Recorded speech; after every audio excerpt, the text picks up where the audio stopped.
Se invita a los presentes. Es cuanto, presidente. De conformidad con los acuerdos de esta sesión,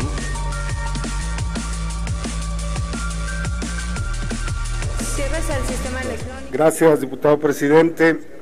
Compañeras y compañeros legisladores, la Comisión de Puntos Constitucionales de esta soberanía ha hecho llegar al Pleno de la misma la declaratoria de publicidad del dictamen con proyecto de decreto que reforma y adiciona diversas disposiciones de la Constitución Política de los Estados Unidos Mexicanos en materia de disciplina financiera de las entidades federativas y los municipios. En el tema en comento, el Grupo Parlamentario del Partido del Trabajo presenta ante esta soberanía su posición respecto al mismo. El Grupo Parlamentario del Partido del Trabajo se pronuncia por la regulación integral de un tema que, sin normas claras para el manejo de los financiamientos a la Federación, las entidades federativas, los municipios y el Distrito Federal, ha redundado en el uso discrecional e irrestricto de la asunción de pasivos y para la aplicación de los recursos obtenidos por esa vía. Para la Federación y para las entidades, municipios y Distrito Federal, la normatividad debe ser igual para el efecto de contratar pasivos con condiciones iguales para una y para las otras.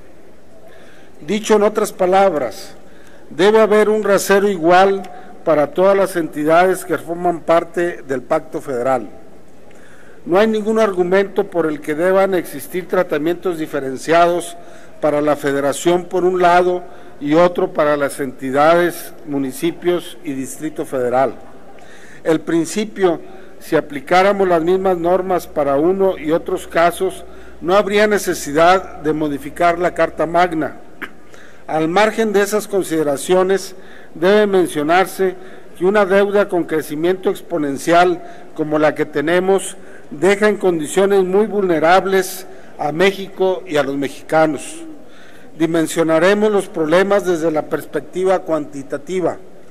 La deuda pública federal a septiembre de 2014 ascendió a 7.010.040 millones de pesos, equivalente al 40.8% del Producto Interno Bruto, frente a 6.504.319 millones de pesos del 2013, iguales a 38.9% del Producto Interno Bruto respectivo, y a 5.890.846 millones de pesos que significaban el 36.8% del PIB de diciembre del 2012.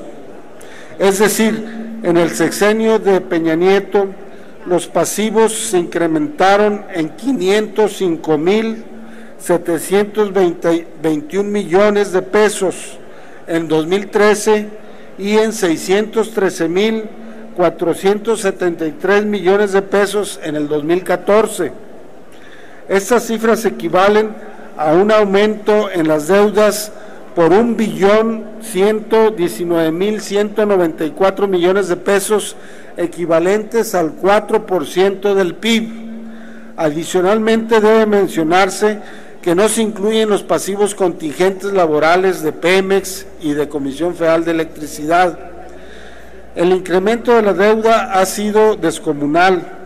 En cuanto a la deuda subnacional, durante el sexenio de Calderón se incrementó en un 148%.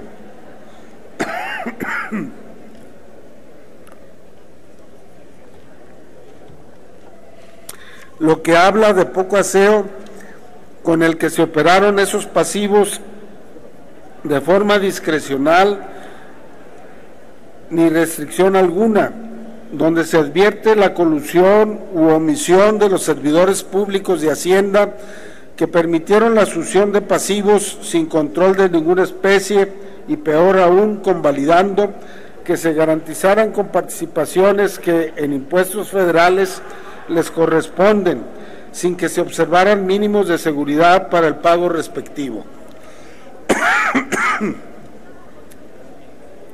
Peor aún, ante la perspectiva y casi certidumbre de un manejo fraudulento de los recursos obtenidos, en que cuando menos se desvió la intención de la asunción de esas deudas, no se han efectuado las reclamaciones respectivas ni instaurado las acusaciones que correspondan, exigiendo el resarcimiento de los fondos y aplicando las penas corporales que resulten. Quienes han dilapidado esos recursos, gobernadores, secretarios de finanzas, se pasaron a lo largo y ancho del país y del mundo, en algunos casos, sin que haya quien exija nada en aras de la transparencia y la consecuente rendición de cuentas. En el documento que se comenta no se prevé ningún dispositivo legal que precautoriamente observe esta situación. En este caso, 7 entidades del país adeudan el 62% de un universo de deuda de casi 490,000 millones de pesos, equivalentes al 2.67% del PIB nominal previsto para este año de 18,318,000 millones de pesos. Obviamente la dimensión de un pasivo y otro es totalmente abismal. Respecto a la óptica cualitativa, hay que mencionar que si bien es cierto que la deuda subnacional sin un control adecuado puede llegar a ser inmanejable y por tanto sujeta a transferirse a la Federación, también lo es que la soberanía y facultades de las entidades referidas no deben ser vulneradas ni conculcadas. El precepto relativo al manejo de las finanzas de las entidades debe ser acorde a las mutuas responsabilidades que les corresponden y a la vigilancia que Hacienda debe llevar a cabo sin entrometerse en las determinaciones que las facultades de sus respectivas constituciones locales les permiten. El proyecto en comento permite que Hacienda trastoque el federalismo al inmiscuirse en actos soberanos de las entidades, convirtiéndose en un vigilante de las virtudes de ellas, pero sin atender los mismos principios cuando se habla de la asunción de pasivos federales. Se ve la paja en el ojo ajeno, pero no la viga en el propio. Para el Grupo Parlamentario del Partido del Trabajo, no es aceptable que en la Carta Magna, numeral 8 del artículo 73 respecto a la Federación, ahora se incluyan las operaciones de refinanciamiento y no se haga mención expresa de que los pasivos contratados no deben servir para sufragar el gasto corriente.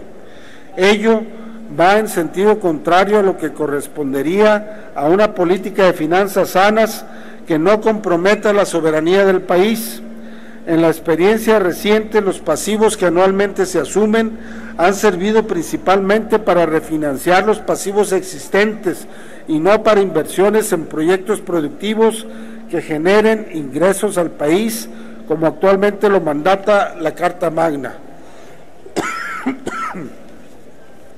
De la misma manera, al no sujetar los pasivos a proyectos productivos, deja la puerta abierta a que se malgasten los recursos recibidos por esta vía y se destinen a cubrir el dispendioso gasto corriente que en todas las entidades del país, incluida la Federación, se realiza sin control de ninguna especie, desatendiendo principios elementales de austeridad que en un país como México no solo se necesitaría, sino es indispensable.